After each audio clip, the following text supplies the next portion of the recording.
وَأَيُّوب، اور یاد کرو ایوب کو، اذ نادا ربہ، جب انہوں نے اپنے رب کو پکارا، انی مسنی الضر، کہ اے میرے رب مجھے پہنچی ہے سخت تکلیف، وَأَنْتَ أَرْحَمُ الرَّاحِمِينَ، اور تو ہی رحم فرمانے والا ہے۔ اب انہیں تکلیف کیا پہنچی تھی وہ قرآن پاک میں اشارتاً رپورٹ ہوئی ہے اگلی آیات کے اندر، جس میں تکلیف دور ہونے کا ذکر ہے۔ اسرائیلی روایتوں میں ملتا ہے کہ اللہ تعالیٰ نے ان پہ اتنی بڑی آزمائش بھیجی کہ ان کے سارے بچے فوت ہو گئے، ساری بیویاں فوت ہو گئیں، ان کا مال جاتا رہا۔ دیکھیں، یہ میں حضرت ایوب علیہ السلام کے بارے میں جب پڑھتا ہوں تو میں کہتا ہوں یار یہ تو آخری درجے میں کسی شخص کو آزمایا جا سکتا ہے کہ اس کا سب کچھ ختم ہو جائے، اور اس کے بعد بھی وہ اپنے رب کے حضور ہی اس تکلیف کا اظہار کر رہا ہے کہ مجھے تکلیف پہنچی ہے، گلہ شکوہ نہیں کر رہا، تکلیف پہنچی ہے اور تو بہتر رحم فرمانے والا ہے، تو رحم فرما تو میری تکلیف دور بھی ہو سکتی ہے۔ تو اللہ تعالیٰ فرما رہا ہے فَاسْتَجَبْنَا لَهُ، تو ہم نے ان کی دعا قبول کر لی، فَكَشَفْنَا مَا بِهِ مِن ضُرٍّ، اور ہم نے دور کر دی جو انہیں تکلیف پہنچی تھی، وَآتَيْنَاهُ أَهْلَهُ وَمِثْلَهُمْ مَعَهُمْ، اور ہم نے ان کو ان کے گھر والے عطا کر دیے، یعنی بیوی بچے، اور ڈبل دیے، جتنے پہلے تھے اتنے ہی اور دے دیے، رحمتم من عندنا، اور یہ رحمت تھی خاص ہماری طرف سے، وذکری للعابدین، اور یہ نصیحت بھی تھی اللہ کے عبادت گزار بندوں کے لیے، یعنی مستقبل میں ان لوگوں کے لیے جو گاڈ اورینٹڈ ہیں، یہ ایک نصیحت تھی کہ ایسا بھی ہو جاتا ہے اللہ تعالیٰ سب کچھ چھین کے عطا بھی فرما دیتا ہے، نہ بھی عطا کرے تب بھی آخرت میں تو ملنے والا ہے۔ تو یہ ایک بہت بڑی مثال حضرت ایوب علیہ السلام کی دعا یہاں پر موجود ہے۔ یہ چھوٹی سی دعا ہے، اب اسے دعا کی فارم میں اگر آپ پڑھیں گے تو اللہم انی مسنی الضر وانت ارحم الراحمین، اس طرح کر کے آپ اس کو پڑھیں گے، یا ربی کے ساتھ پڑھیں گے، پھر آپ انی نہیں پڑھیں گے، انی، بے شک مجھے تکلیف پہنچی ہے اور تو ہی سب سے بڑھ کر رحم فرمانے والا ہے۔ تو یہ دعا مشکل اور پریشانی میں ایک ایسی دعا ہے جو حضرت ایوب علیہ السلام کی رپورٹ ہوئی، اور پیغمبروں کی دعائیں جو ہیں وہ پرفیکٹ دعائیں ہیں۔ وَاذْكُرْ عَبْدَنَا ایوب، اور یاد کیجئے ہمارے بندے ایوب علیہ السلام کو بھی، اِذْ نَادَى رَبَّهُ أَنِّي مَسَّنِيَ الشَّيْطَانُ، جب انہوں نے اللہ کے حضور دعا کی کہ اے میرے رب مجھے شیطان نے چھوا ہے، بِنُصْبٍ وَعَذَابٍ، تکلیف کے ساتھ اور دکھ کے ساتھ، یعنی شیطان نے مجھے تکلیف میں ڈال دیا ہے، مجھے بیماری میں ڈال دیا ہے، مجھے مصیبت میں ڈال دیا ہے۔ اللہ کے نیک بندوں کی یہی معاملات ہوا کرتے تھے۔ ویسے تو ہر شر اور خیر کا خالق اللہ ہے، اس میں کوئی شک نہیں، یہ نہیں ہے کہ شر کا خالق شیطان ہے اور خیر کا اللہ ہے، لیکن نیک بندے کی نشانی یہ ہوتی ہے کہ وہ اگر اللہ کی طرف سے کوئی آزمائش آتی ہے تو وہ اسے اپنے اعمال کی شامت تصور کرتا ہے، اپنی غلطی کے اعتبار سے اللہ کی طرف سے آزمائش تصور کرتا ہے، اور جب ایسی غلطی ہے تو وہ فوراً اللہ کی طرف رجوع لاتا ہے کہ شیطان نے مجھ سے یہ کام کروایا، اے اللہ مجھے بخش دے۔ جس طرح کہ حضرت موسیٰ علیہ السلام سے جب وہ ایک قبطی اور ان کا وہ قوم کا بندہ آپس میں لڑ پڑے، سورۃ القصص میں آتا ہے، تو انہوں نے مکہ مارا تو وہ بندہ ہی مر گیا۔ اب ظاہر قتل تو بہت بڑا جرم ہے، تو ادھر بھی حضرت موسیٰ علیہ السلام کے بھی الفاظ ہیں کہ اللہ شیطان نے مجھ سے یہ کام کروایا، اللہ مجھے معاف کر دے۔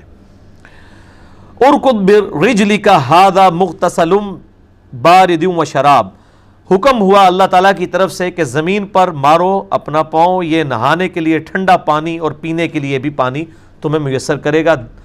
ایوب علیہ السلام کو اللہ تعالیٰ نے انتہائی بیماری کے ذریعے آزمایا تھا۔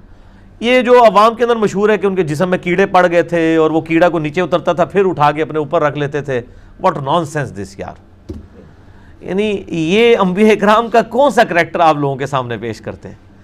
یعنی انبیاء کرام علیہ السلام کو اگر بیماری آتی تھی وہ اللہ کی طرف رجوع لاتے تھے، وہ علاج کروایا کرتے تھے، مطلب نبی صلی اللہ علیہ وسلم کے بارے میں صحیح بخاری میں آتا ہے کہ ایک شخص پیش ہوا, اس نے کہا میرے بھائی کا پیٹ جو ہے وہ خراب ہو گیا, آپ نے فرمایا اسے شہد دو. آپ نے یہ تو نہیں فرمایا خراب ہے تو اور خراب کرو, ٹھیک ہے. کہتے ہیں جی داؤد حضرت ایوب علیہ السلام کے جسم پہ کیڑے پڑے تھے, وہ جب کیڑا نیچے کو گرتا تھا پھر اٹھا کے اوپر رکھ لیتے تھے کہ جی اللہ نے منہ کیڑے پائے نے. یعنی یہ اتنی نان سینس اپروچ ہے جو لوگوں کے اندر اسلام کو متنفر کرنے والی باتیں, یہ کسی بھی حدیث کے اندر اس طرح کے واقعات موجود نہیں ہیں. یہ قصص الانبیاء کے اندر اس قسم کے جھوٹے واقعات لکھے جاتے ہیں جن کی کوئی اسناد نہیں, زیادہ تر اسرائیلی روایات جو ہیں انہوں نے بیڑا غرق کیا. تو نبی علیہ السلام نے اسے کہا کہ شہد دو, شہد دیا اور پیٹ خراب ہو گیا, وہ پھر آیا تو آپ صلی اللہ علیہ وآلہ وسلم نے فرمایا شہد دو. اس نے کہا یا رسول اللہ صلی اللہ علیہ وسلم پھر دیا, پھر پیٹ خراب ہو گیا. آپ نے فرمایا اللہ کا قرآن سچا ہے کہ شہد میں شفا ہے, تم بچے کو اس کو اپنے بھائی کو شہد ہی دو. تیسری یا چوتھی دفعہ دیا تو اسے شفا ہوگی. اور بخاری مسلم میں حدیث ہے کہ اللہ تعالیٰ نے کوئی بیماری ایسی پیدا نہیں کی ہے جس کی دوا نہ ہو, اور جب وہ دوا اس بیماری کے موافق ہو جاتی ہے تو اللہ کے حکم سے شفا ہو جاتی ہے. تو اللہ تعالیٰ نے ہر بیماری کی شفا پیدا کی ہے سوائے موت کے, جو صحیح بخاری میں حدیث ہے کہ کلونجی میں موت کے علاوہ ہر مرض کی دوا موجود ہے. تو موت کا تو کوئی علاج نہیں ہے. موت کی بیماری ایسی بیماری ہے کہ یہ تو تکلیف انبیاء پہ بھی آئی, کل نفس ذائقۃ الموت, ہر ذی روح کو موت کا مزہ چکھنا ہے. تو اللہ تعالیٰ فرماتا ہے پھر اللہ تعالیٰ نے ان سے آزمائش دور کی, ان کو حکم ہوا کہ اپنا پاؤں زمین کے اوپر مارو, پاؤں کی وجہ سے چشمے جاری ہوئے, اللہ تعالیٰ نے ان کو یعنی دوبارہ سے صحت دی. وَوَهَبْنَا لَهُ أَهْلَهُ وَمِثْلَهُمْ مَعَهُمْ رَحْمَةً مِنَّا وَذِكْرَى لِأُولِي الْأَلْبَابِ, ہم نے ان کو مزید اہل و عیال جو ان کے پہلے یعنی اولاد بھی مر گئی, بیوی بھی مر گئی, بچے بھی مر گئے, اللہ تعالیٰ کہتے ہیں ہم کو ان کو نئی بیوی بچے دیے, اس کے مثل اور عطا فرما دیے اپنی طرف سے رحمت. اور یہ اللہ تعالیٰ کی طرف سے بطور نصیحت اور اہل عقل کے لیے نشانی ہے کہ اللہ تعالیٰ ان مع العسر یسرا, ہر مصیبت کے بعد آسانی آتی ہے. کسی کو دنیا میں نہ بھی ہے آخرت میں تو آئی جانی ہے. بخذ بیدک ضغثا فاضرب به ولا تحنث, پھر ان کو حکم ہوا اللہ تعالیٰ کی طرف سے کہ ایک یعنی مٹھی بھرو تنکوں کی اور اس سے مارو اور اپنی قسم نہ توڑو. انہوں نے اپنی لونڈی کے بارے میں یہ قسم کھا لی تھی جو روایتوں میں ملتا ہے, لونڈی تھی یا بیوی تھی, کہ میں تمہیں جو ہے وہ 100 ڈنڈے ماروں گا کسی معاملے میں. تو اللہ تعالیٰ میں اپنی قسم نہ توڑو, تم اس کے بدلے جو ہے وہ 100 تنکے جمع کر کے یہ تنکے جو ہے وہ ایک جھاڑو اس کو مار دو تو یہ اس کا ایکویلنٹ ہو جائے گا. یعنی اسپیشلی حضرت ایوب علیہ السلام کو اللہ تعالیٰ نے اس کا ایکویلنٹ دیا. اسی کو ہیلے کے طور پہ پھر جو ہے وہ حنفیوں نے اڈاپٹ کر لیا. انے نو کے چاہیے 2 اکھاں, تو وہ اس واقعے سے انہوں نے پلی لی, پھر ہر معاملے کے انہوں نے ہیلے بنانے شروع کر دیے. یعنی فتاوی عالمگیری میں لکھا ہوا ہے کہ اگر کسی عورت کے پاس جو ہے وہ 7.5 تولے سونے سے زیادہ سونا موجود ہے تو وہ سال پورا ہونے سے 1 دن پہلے اپنے خامند کو سونا گفٹ کر لے تو اس کو زکوٰۃ نہیں دینی پڑے گی, کوئی سال ہی نہیں پورا ہوا. پھر جب خامند کا سال پورا ہونے لگے وہ 1 دن پہلے اپنی بیوی کو گفٹ کر دیں. اس طرح گڈی گڈے تک کھیڑ دے رہا تو کوئی زکوٰۃ ہی نہیں. تو وہ پھر پلی اس طرح کی چیزوں سے لے رہے ہوتے ہیں. بھائی یہ وحی کے ذریعے ایک خاص واقعہ ہے حضرت ایوب علیہ السلام کا, اس کو بنیاد بنا کے اس قسم کے آگے پھر ایک پوری ڈاکٹرائن کھڑی کر دینا یہ بہت بڑا ظلم ہے. اور اچھا یہ ایسے ظالم ہیں, اس سے تو یہ رزلٹ نکالتے ہیں.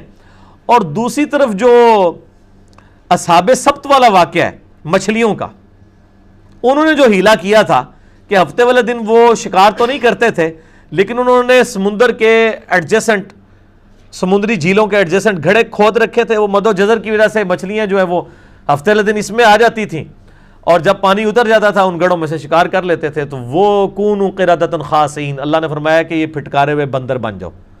اچھا وہ ہیلا بازی کی جو سزا ہے وہ کسی کو نظر نہیں آتی کہ اس قسم کے ہیلے بنانا اور اللہ تعالیٰ کے احکامات کا مذاق اڑانا, یہاں تو کوئی اللہ کا حکم ٹوٹا ہی نہیں ہے. ایک انہوں نے منت مانی تھی, اللہ تعالیٰ نے فرمایا کہ اس قسم کو توڑو مت, تم اس طریقے سے اس کی جو ہے وہ کر لو.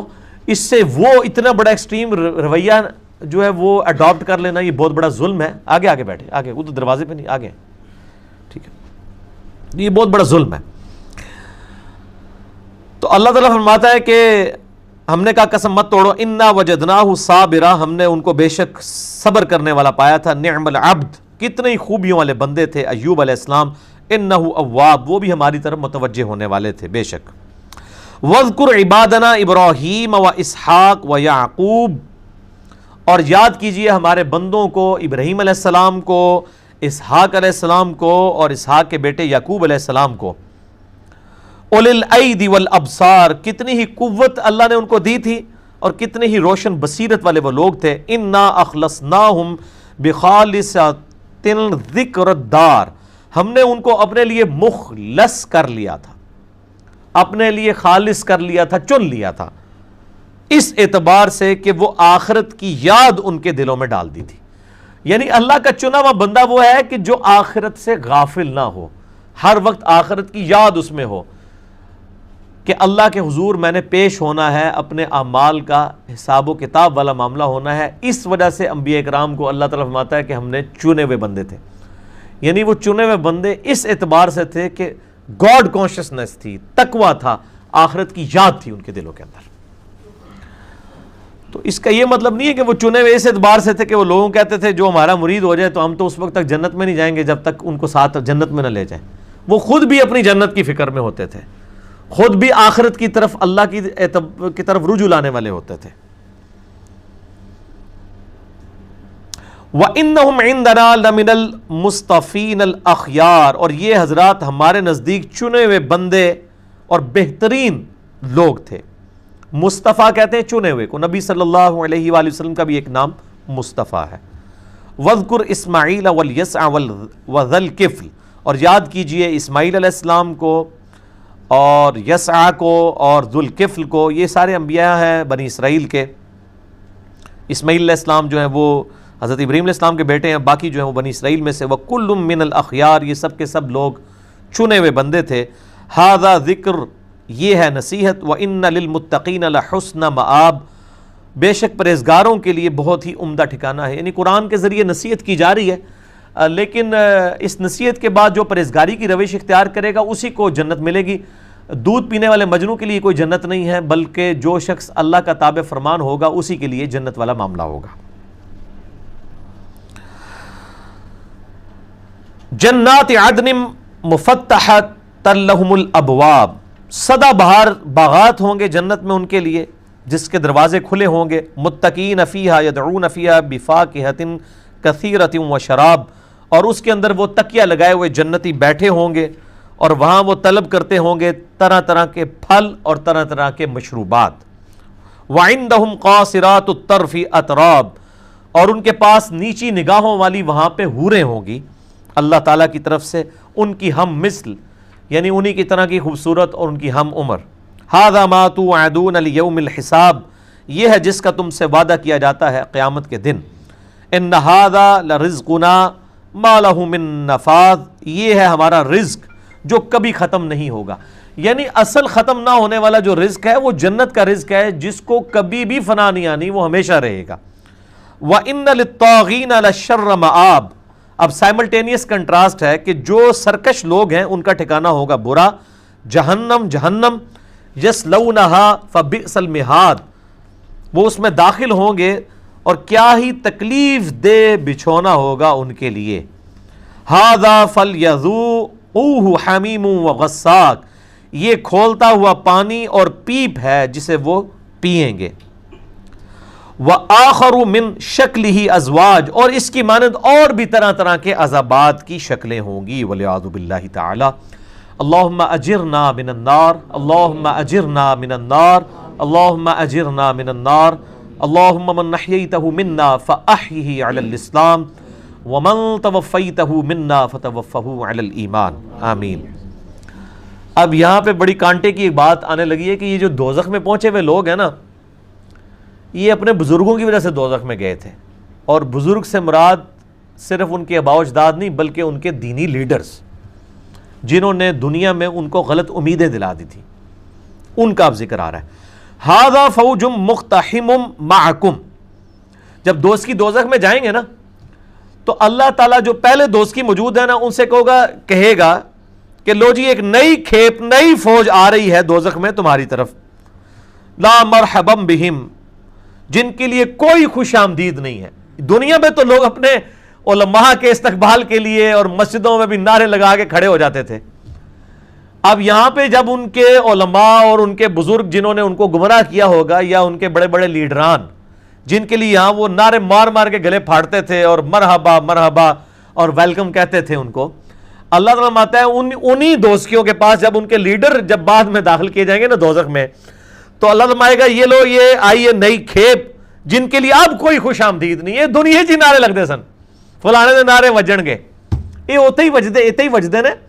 آپ جلسوں کے اندر دیکھ لیں، جلوسوں کے اندر دیکھ لیں، چاہے وہ سیاسی ہوں چاہے مذہبی ہوں، کس طریقے سے لوگ اپنے لیڈروں کے پیچھے ایک دوسرے کو قتل کر دیتے ہیں، ان کے لیے گلے پھاڑتے ہیں۔ تو اللہ تعالیٰ ماتا ہے کہ وہ ان کے فالورز تو پہلے ہی دوزخ میں ہوں گے نا، پھر ان کے لیڈروں کو جب ایک فوج در فوج جو ہے نا وہ داخل کیا جائے گا نا، تو ان کے لیے کچھ خوش آمدید نہیں ہوگی۔ انہم سال النار، ان کے لیے ضرور ہوگی آگ تاپنے کو۔ یہاں پہ یہ نہیں ہے، دنیا میں تو ہار پہنائے جاتے تھے، ان کے ساتھ لوگ سیلفیاں بنواتے تھے، ان کے نام کے نعرے لگاتے تھے، لیکن آخرت کے اندر کیا ہونا ہے؟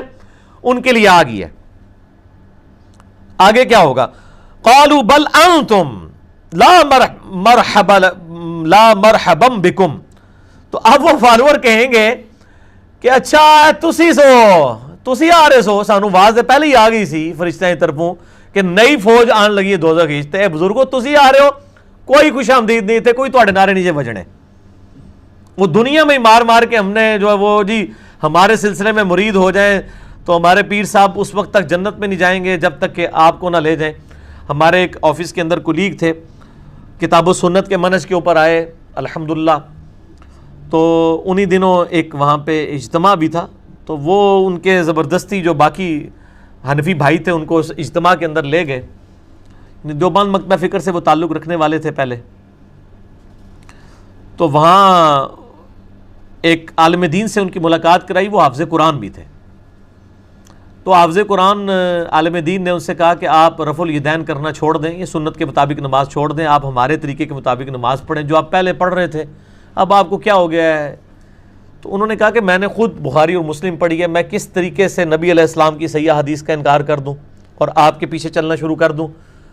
تو انہوں نے کہا نہیں وہ دونوں طرح کی حدیثیں۔ اس نے کہا کہاں ہیں دونوں طرح کی حدیثیں؟ ہمیں تو پتہ ہے ایک ہی حدیث ہے آپ کے پاس، وہ بھی کمزور ہے، باقی بخاری سے لے کے ابن ماجہ تک دنیا کی ہر حدیث کی کتاب میں نماز کا ایک ہی طریقہ لکھا ہوا ہے، اور عرب کے لوگ جہاں سے دین پھیلا جو صحابہ کی اولاد ہے ان بیچاروں کو تو آج تک نہیں پتہ چلا کہ رفع الیدین ختم ہو گیا ہے، ایتھے چوتھے محلے آگے تو انہوں پتہ لگ گیا۔ جب ان کے پاس کوئی دلیل کارگر نہ ہوئی تو وہ عالم دین کہنے لگے دیکھیں میں حافظ قرآن ہوں اور حافظ قرآن نے 7 بندے جنت میں لے کے جانے ہیں، تو میں آپ کو ساتھ لے جاؤں گا، آپ رفع الیدین چھوڑ دیں۔ یہ پتہ نہیں کنہوں نے لارا لایا ہونا ہے، پہلی تو گل یہ روایت ہی جعلی ہے۔ حافظ قرآن کے اوپر آپ میرا کلپ دیکھ لیں، حافظ قرآن صحیح حافظ قرآن کی فضیلت کیا ہے اور وہ کون حافظ قرآن ہے جو نبی علیہ السلام کی احادیث کا اور کتاب و سنت کا دشمن ہے، وہ حافظ قرآن اس کے اوپر یہ فضائل آئیں گے، تو یہ دنیا میں بڑی بڑی امیدیں دلا دیتے ہیں۔ تو اللہ تعالیٰ ماتا ہے وہ ان فالورز ان کے پیچھے لگ کے دوزخ میں پہنچے ہوں گے، تو پہلے ہی دوزخ میں وہ تو جل ہی رہے ہوں گے نا، پھر ان کے جب بزرگوں کو وہاں پہ پیش کیا جائے گا نا تو ان کو اس لیے پیش کیا جائے گا بعد میں کہ ہاں بھی ہون کرو نا استقبال لینا تھا، گلے پھاڑ دے سونا، اور ان کے اوپر وہ فالور جو لانتے بھیجے گے تو اڑی والا سی گمراہ ہوئے ہیں۔ اچھا یہ بھی بات پتہ چلی کہ لیم ایکسکیوز اللہ کی بارگاہ میں یہ کوئی ایکسیپٹیبل نہیں ہے کہ کوئی شخص کہے کہ جی چونکہ میرا تو کام تھا میں اپنے بزرگوں کے پیچھے لگا رہا، اگر بزرگ غلط ہوئے تو مجھے تو اللہ تعالیٰ چھوڑ ہی دے گا، میرے بزرگوں کو یا علماء کو پکڑ لے گا، ایسا نہیں ہے، دونوں کو پھینکے گا۔ اور سورہ حمیم سجدہ میں سورہ الاحزاب میں آتا ہے اللہ ہمارے بزرگوں کو دگنا عذاب دے، سورۃ الاعراف میں بھی آتا ہے کہ جن کی وجہ سے ہم گمراہ ہوئے، اللہ فرمائے گا تمہارے بزرگوں کے لیے بھی دگنا عذاب ہے، تمہارے لیے بھی دگنا عذاب ہے، کیونکہ تم بھی تو اپنے آنے والوں کے بزرگ بنے ہو نا، ٹھیک ہے نا جی، بزرگی ادھر تو ختم نہیں ہو گئی نا، تمہارے آنے والے تمہیں فالو کرتے رہے تو تم بھی تو بزرگ ہو، سب کے لیے دگنا عذاب ہے۔ تو یہاں پہ بھی دیکھیں اللہ تعالیٰ ہمارا کہ جب وہ داخل ہوں گے تو وہ وہاں پہ جو ان کے دنیا میں جو ان کے چاہنے والے ہیں نا وہ کہیں گے تمہارے لیے لا مرحبم بکم، آج تمہارے لیے کوئی خوش آمدید نہیں، انتم قدمتموہ لنا، تم نے ہی آگے کیا ہے اس عذاب کو ہمارے لیے، یعنی آپ لوگوں نے ہمیں مروایا، یہ جو ہم عذاب بھگت رہے ہیں بزرگوں تواڈی میں بھگت رہے ہیں تے ایتھے کوئی خوش آمدید نہیں، آؤ تسی بھی چکھو یہ مزہ، فبئس القرار، تو کیا ہی برا ٹھکانہ ہے دوزخ. قالوا ربنا من قدم لنا هذا فزده عذابا ضعفا في النار. پھر وہ اس وقت ان کے فالوور کہیں گے اے اللہ ہمارے ان بزرگوں کو جن کی وجہ سے ہم یہاں دوزخ میں پہنچے ہیں دگنا عذاب دے اور ان کا عذاب بڑھا دے آگ کے اندر جن کی وجہ سے ہم دوزخ میں پہنچے. وقالوا ما لنا لا نرى رجالا كنا نعدهم من الاشرار، اور کہیں گے کیا وجہ ہے کہ ہمیں نظر نہیں آ رہے وہ لوگ جنہیں ہم دنیا میں بڑا کم ترین شمار کیا کرتے تھے. یعنی ہم یہ کہتے تھے یہ تو بس کمی کمین لوگ ہیں اور یہ تو جاہل لوگ ہیں، ان لوگوں کا دین سے کیا لینا دینا. یعنی جو عام آدمی جس نے دین کو فالو کیا، کافر جب ان مسلمانوں کا مذاق اڑایا کرتے تھے یا مسلمانوں میں جن کو باتیں سمجھ آ گئی تھیں اور علماء ان کا مذاق اڑایا کرتے تھے، تو وہ پوچھ رہے ہوں گے کہ وہ کدھر گئے، انہوں نے اتنے دوزخ کی طرح سے ہونا نہ لا دے بندے ہو تہاڈی منی ہوندی تے تہاڈے نال ہوندے. تو وہ دوستی کہیں گے وہ کدھر نظر، وہ تو پھر جنت میں، وہ سورۃ الاعراف کے اندر آیا ہے، پھر جنتیوں اور دوستیوں کا مکالمہ بھی ہوگا. اتخذناہم سخریا، ہم ان کا دنیا میں مذاق اڑایا کرتے تھے. اب زاغت عنہم الابصار، یا اب پھر گئی ہیں ان کی طرف سے ہماری آنکھیں، ہمیں نظر نہیں آ رہے، یا ہم وہ مذاق اڑایا کرتے تھے وہ مذاق ہی ساڑھے گاٹے فٹ ہو گیا، اصل میں تو وہ جنتی ہوں گے جن کو وہ دوزخ میں تلاش کر رہے ہوں گے. ان ذالک لحق، بے شک یہ ہے سچ. تخاصم اہل النار، کہ دوست کی آپس میں لڑیں گے. یعنی یہ جو واقعہ نقل ہوا ہے نا، یہ ایک سچا واقعہ ہے کہ دوزخ کے اندر جا کے فالورز اور ان کے لیڈرز آپس میں لڑیں گے، لیکن وہاں پہ ان کے لڑنے کا کوئی فائدہ نہیں ہوگا. الٹا وہ ایک دوسرے کے اوپر لان تان ہی کریں گے. وہ کہیں گے کہ ہم نے تمہیں مطلب تم نے ہمیں مروایا، اور جو لیڈرز کہیں گے وہ ہم نے زبردستی تو تمہارے ساتھ نہیں کی تھی، تم ہماری بات نہ مانتے. اس کے حوالے سے یوٹیوب کے اوپر میری کئی ایک ویڈیوز ہے. ایک میری ویڈیو ہے بزرگوں کی اندھا دھند پیروی کا انجام اور اس کا علاج، مسئلہ نمبر 71A. اسی کا B پارٹ ہے، انڈیا اور پاکستان کے بزرگوں کی 19 گستاخانہ عبارات کا تحقیقی جائزہ. اس میں نے کئی کراس ریفرنس کے طور پہ آیات پیش کی ہیں کہ قبول حق میں سب سے بڑی رکاوٹ دنیا میں بھی بزرگ پرستی ہے، اور آخرت میں بھی جو ہے وہ عذاب کی جب یہ چیزیں دیکھیں گے تو اس وقت وہ بزرگوں کو ہی رو رہے ہوں گے.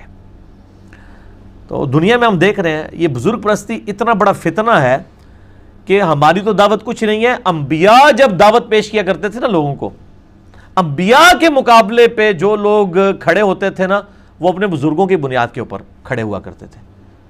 یہ جو یہودیوں نے نبی علیہ السلام کی دعوت قبول نہیں کی ہے، کس وجہ سے نہیں کی؟ علماء یہود کی وجہ سے، علماء یہود کی وجہ سے.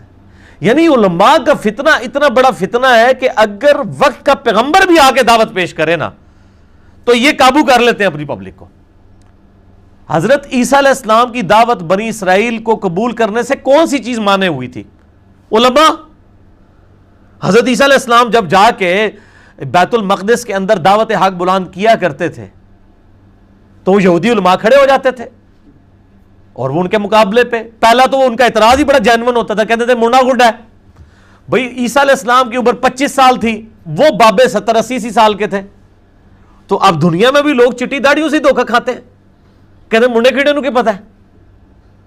اور وہ عجیب طرح کے، اور وہ کیا کرتے تھے ان کی غلطیاں نکالتے تھے. وہ سیدھی سیدھی بات حضرت عیسیٰ علیہ السلام آ کہتے تھے تم سب کے سب لوگ حرام خور ہو، تم لوگوں نے شریعت بدل لی ہے. اور وہ کہتے تھے جی دیکھیں جی ہمیں یہ اللہ نے ہمیں وارث بنایا ہے، یہ مسجدیں مدرسے جو ہم چلا رہے ہیں یہ اللہ نے ہمیں وارث بنایا ہوا ہے. تو حضرت عیسیٰ علیہ السلام کی غلطیاں ہائی لائٹ کرتے تھے. تو الٹیمیٹلی انہوں نے کہا جی قتل کا فتویٰ جاری کر دیا، پھر اللہ تعالیٰ نے ان کو اوپر اٹھا لیا. تو وقت کے پیغمبر کو بھی قتل کرنے کی کوشش کی گئی وقت کے علماء کی طرف سے، جب ان پیغمبروں نے ان کی غلطیاں ہائی لائٹ کی. حالانکہ مذہب تو ایک تھا، یہ نہیں تھا کہ حضرت عیسیٰ علیہ السلام خود بھی یہودی تھے، بنی اسرائیل میں سے تھے نا، آئے بھی یہودیوں کی طرف تھے. یہ نہیں تھا کہ نعوذ باللہ وہ جو یہودی تھے وہ کوئی بت پرست تھے، یا وہ جو ٹیمپل آف سلیمان میں بیٹھے ہوئے لوگ تھے وہ کوئی جو ہے وہ بت پرست لوگ تھے. ایسا تو نہیں تھا، وہ سارے کے سارے متولی تھے. اور یہاں پہ بھی آپ دیکھ لیں نبی علیہ السلام جب مدینہ شریف ہجرت کر کے آئے ہیں، سب سے زیادہ ٹف ٹائم آپ کو دیے یہودیوں نے. مشرکین عرب نے تو اسلام قبول کر لیا تھا، اوس اور خزرج نے. یہ منافقین کون تھے؟ یہ وہی تھے یہودی، اوپر سے اسلام قبول کر لیا، اندر سے اسلام دشمنی کی۔ اسلام اس لیے قبول کرنا پڑا کہ یہی اوس و خزرج کو کہا کرتے تھے کہ آخری پیغمبر کے آنے کا وقت قریب ہے، ان کے ساتھ مل کے ہم پوری دنیا پہ غلبہ حاصل کر لیں گے۔ دھمکی لگایا کرتے تھے، اوس اور خزرج سے یہ جنگیں ہارا کرتے تھے۔ جب نبی علیہ السلام مبعوث ہوئے، اوس اور خزرج نے پہلے ہی اسلام قبول کر لیا۔ انہوں نے کہا اس سے پہلے کہ یہودی اسلام قبول کر کے ہم پہ غالب آ جائیں، ہم کیوں نہ اس نبی کو ویلکم کہیں، ہم اپنے نبی اس نبی کے ساتھ مل کے ہم یہودیوں کو ماریں۔ اور یہ ہوا کہ وہ ہدایت جو ڈائریکٹلی یہودیوں کو ملی ہوئی تھی وہ انڈائریکٹلی اوس و خزرج کی تو ہدایت کا سبب بن گئی، یہودیوں کو اس میں سے کچھ نہیں ملا۔ یہ اندازہ کر لیں آپ۔ اور یہی آج بھی ہو رہا ہے کہ یعنی یہ کتابیں پڑھی ہوئی ہیں علماء کے پاس، ان کے شوکیسوں میں پڑھی ہوئی ہیں، پوری پوری زندگی بخاری مسلم پڑھاتے رہتے ہیں، قرآن کی تفاسیر، بلکہ تفسیریں لکھ کے فوت بھی ہو جاتے ہیں، لیکن اس تفسیر کے اوپر خود کوئی نہیں عمل کرتے۔ کتنی موٹی موٹی تفاسیر لکھی ہوئی ہیں آپ دیکھیں، اور قرآن میں جو لکھا ہے بالکل اس کے اپوزٹ تفسیر کی ہوئی ہوتی ہے، تفسیریں لکھ کے فوت ہو جاتے ہیں۔ اور کئی سادہ لوگ ہیں وہ قرآن پڑھتے ہیں اور وہ کہتے ہیں نہیں جی یار قرآن میں تو یہ لکھا ہوا ہے، تو یہ مطلب ہم کس طرف چل رہے ہیں؟ اللہ ان کو ہدایت دے دیتا ہے۔ یہ ضروری نہیں ہوتا کہ ہر بندے کو ہدایت ملے۔ ابو جہل دیکھ لیں، ابو الحکم کہلاتا تھا، حکمت کا باپ، فیصلے کیا کرتا تھا عرب کے لوگوں کے درمیان اختلافات کے، لیکن جب اس نے اسلام قبول نہیں کیا اسے ہم ابو جہل کہتے ہیں۔ اور سائملٹینیس کنٹراسٹ دیکھ لیں، حضرت عمار ابن یاسر غلام زادے تھے، اسی طریقے سے ان کی والدہ حضرت سمیہ اور ان کے باپ یاسر، یہ سب کے سب غلام زادے تھے، غلام تھے۔ حضرت بلال حبشی غلام تھے، ان کو اللہ نے ہدایت دے دی۔ اب کوئی سوچے یار یہ غلام، اور یہ غلام آج کے زمانے کے جو غلام اور جو ان پڑھ لوگ ہیں ان کو بات نہیں سمجھ آتی، اور اس زمانے کے لوگ کس قسم کے لوگ ہوں گے، لیکن ان کو بات سمجھ آ گئی۔ جو سمجھنا چاہے گا اس کو بات سمجھ آ جائے گی، جو نہیں سمجھنا چاہے گا اس کو نہیں سمجھ آئے گی۔